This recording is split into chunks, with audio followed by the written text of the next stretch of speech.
The role of council is very important in liaising with educators to do this work, because ensuring that the educators are involved in constant reflective practice to support their program is essential part of the early years learning framework. Also, ensuring that they are supported with reflective practice supports continuous improvement within their program. A great example of the way the early years resource team is able to support educators in the field is particularly the preschool field officer program, when they're talking to families, when they're talking to educators around a particular issue that a family may have. The staff are always demonstrating respectful language, their conversations are always inclusive, they will demonstrate concerns for the family, concerns for the child, and this is always reflected in a very positive and open, inclusive manner.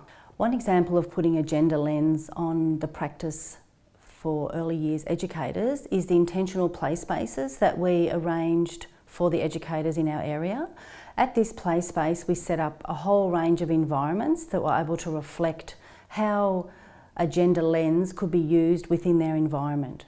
So part of the play spaces was to support the educators to think about and reflect on some of the environments that they may set up back in their own kinders, and how they could use that gender lens to think about setting the space up a little bit different to make sure that all children felt like they could be included. One of the other things that we did in the intentional play space was we had a whole range of thought-provoking questions at each station.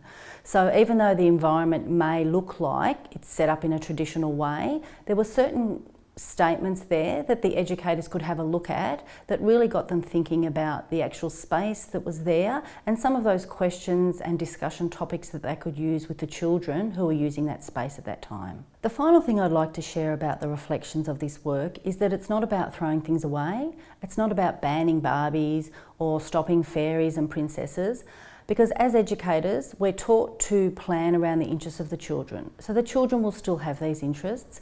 However, what it is about, it's about using the intentional teaching opportunities that you have while the children are engaging in this play. So thinking about setting up your play spaces, thinking about how you provide the equipment and the resources for the children.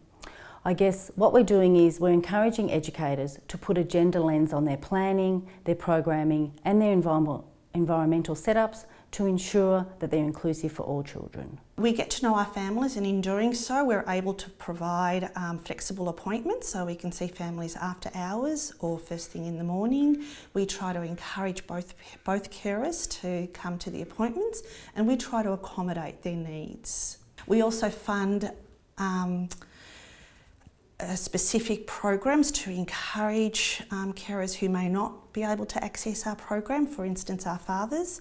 So we fund information sessions to fathers, we provide them after hours, and we try to encourage those that want to be more involved in the carer role to be more responsible.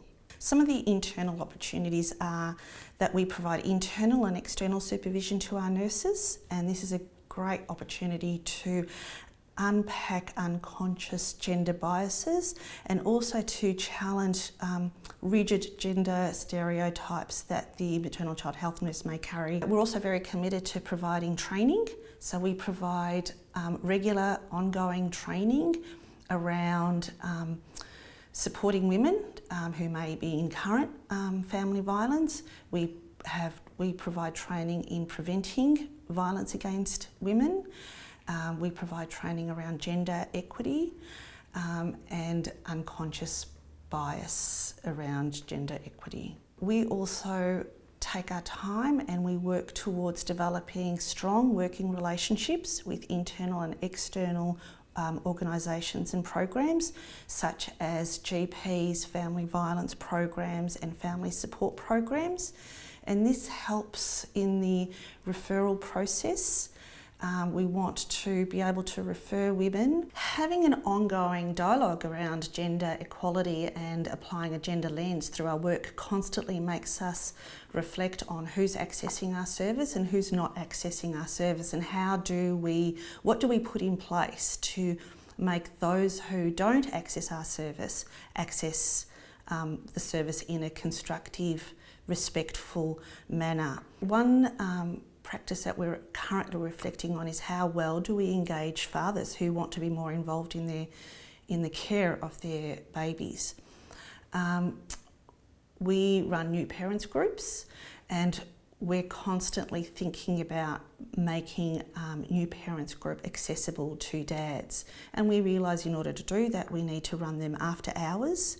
We need to include male facilitators, and we need to ensure that our resources are not rigid gender stereotyped resources.